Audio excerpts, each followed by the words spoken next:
मार तार के लगन में है पण मोगी डे झगड़ा कर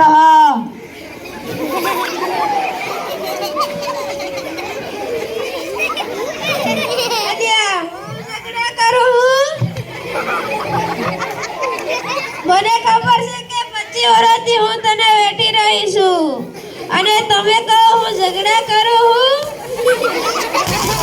તમને ખબર છે ને મને આઈફોન લઈ આલવાનો છે ઓડે પૈસા નહીં તો હું તને કઈથી આઈફોન લઈ આલું એવું બધું હું ન જાણો મને આઈફોન લઈ આલવો જ પડશે એ હા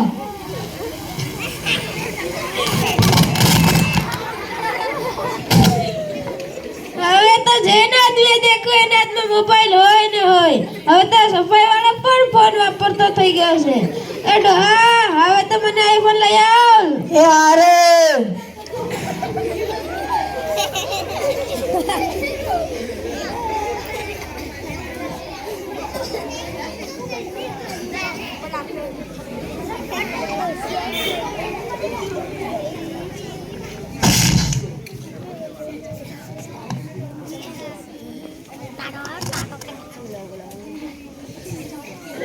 आई गयो ने गाइस एना હોય તો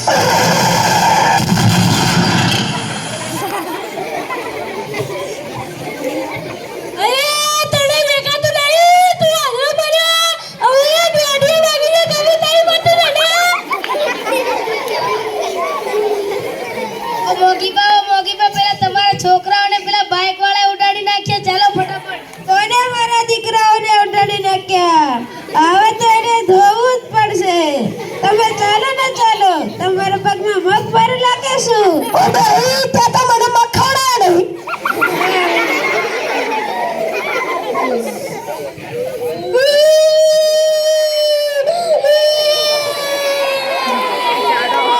મારા દીકરાને ટોટિયા ભાગી નાખ્યા આમને તે મારા દીકરાને ટોટિયા કેમ ભાગ્યા છોકરા રસ્તામાં ચાલતા તને દેખાતું નતું ઓડો તું તો કઈક બોલ ઓડે તે મને 25 વર્ષ તો કશું બોલવા નહીં દીધી હવે હું બોલું હવે તે કઈક ફસવા દઉં છું હવે તે કઈક ફસ પણ બહરા જેવું તે રાખી ના હોય તો કઈથી બોલું હવે તો તારી ગાડી ગાળા ચોર લઈ જાય અને તને જેલમાં પુરાવીને જેલ કરાવું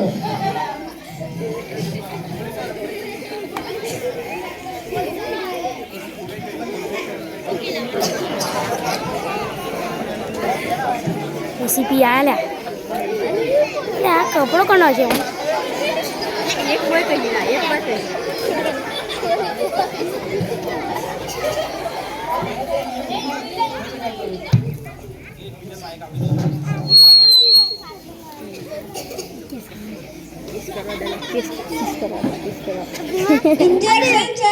इंजेक्शन साहेब ओ मांगी डोसी એને इंजेक्शन साहेब ના કહેવાય એને ટ્રેક્ટર સાહેબ કહેવાય ટ્રેક્ટર સાહેબ તું આટલા વાર અહીં નોકરી કરે છે તને ખબર નહીં પડતી કે એને ટ્રેક્ટર સાહેબ ની ઇન્સ્પેક્ટર સાહેબ કહેવાય ટ્રેક્ટર સાહેબ મારી રિપોર્ટ લખો બોલો એક બાઇક વાળાએ મારા 3 દીકરાઓને ઉડાડી પાડ્યા કઈ ઉડાડ્યા લોક ટાવર એમનો એકનો ઢેગા ભાગી ગયો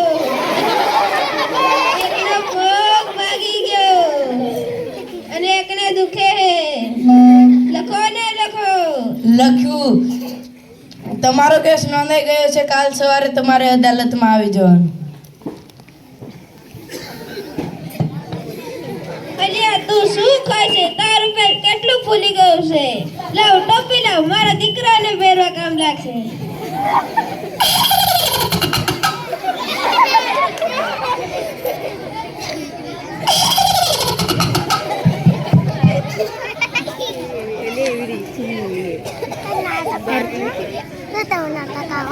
ના अपन के नाटक आवड़े ने तू आता हुआ नाटक में अति हाहू હોશિયાર ખબરદાર આજની અદાલત કેસ કરે છે કે એક બાઇક વાળાએ ચાલુ બાઇક પર ફોન વાપરવાથી ગંભીર અકસ્માત કર્યો છે તેથી હું જજ સાહેબને વિનંતી કરું છું કે કાર્યવાહી શરૂ કરે ઓર્ડર વકીલો અદાલતની કાર્યવાહી શરૂ કરો એક બાઇક વાળાએ હલો રમેશ, તું ફરવા ગયો છે અમદાવાદ? હા હા, ફરી લે. આ મોંઘી ડોશીના 3 દીકરાઓ સાથે. હલો મહેશ, તું ફરવા ગયો છે દિલ્હી? હા, ફરી લે.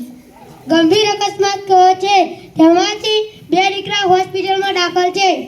ખોટી વાત છે જજ સાહેબ. આ મોબાઈલ ફોન તો ત્યારે બાજુ વાપરે છે, આ મોંઘી ડોસી પણ વાપરે છે.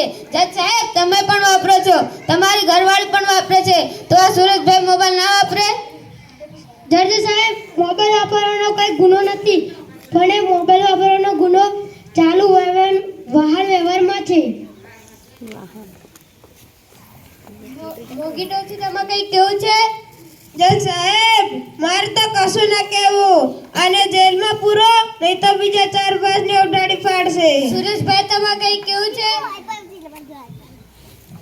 સાહેબ, આ મોંઘી ડોસી અને તેના વકીલ મને ફસાવવા માંગે છે. મારો વકીલ સાચું બોલે છે. જજ સાહેબ, તમારી રજા હોય તો હું સાક્ષી પણ અહીંયા હાજર કરું. હા.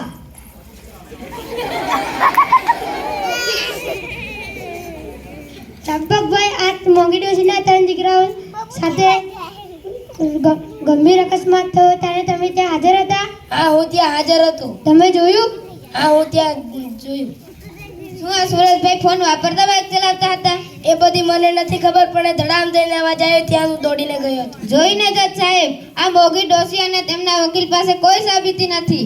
આ મોંઘી ડોસી અને તેમનો વકીલ આ સુરેશભાઈને ફસાવવા માંગે છે. આથી આ સુરેશભાઈ નિર્દોષ સાબિત થાય છે. આ બધાની વાત સાંભળીને આ અદાલત આ સુરેશભાઈને નિર્દોષ સાબિત કરેલ છે. Order order. એ મારા દીકરાને કેમ ટકી પડ્યા? હાથ નહીં છોડો.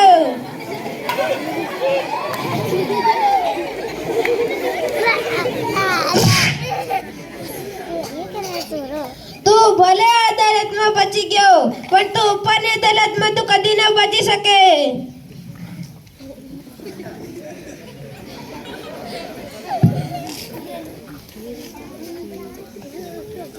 ગાને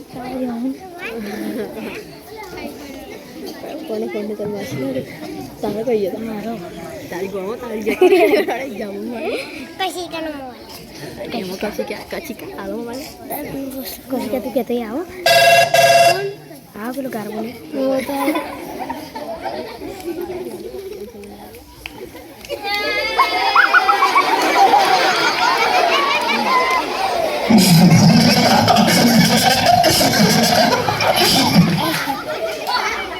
જોઈને મિત્રો, અહીંયાની અદાલતમાં તો તમે જૂઠ બોલીને બચી જશો, પણ ઉપરવાળાની અદાલતમાં કદી નહીં બચી શકો.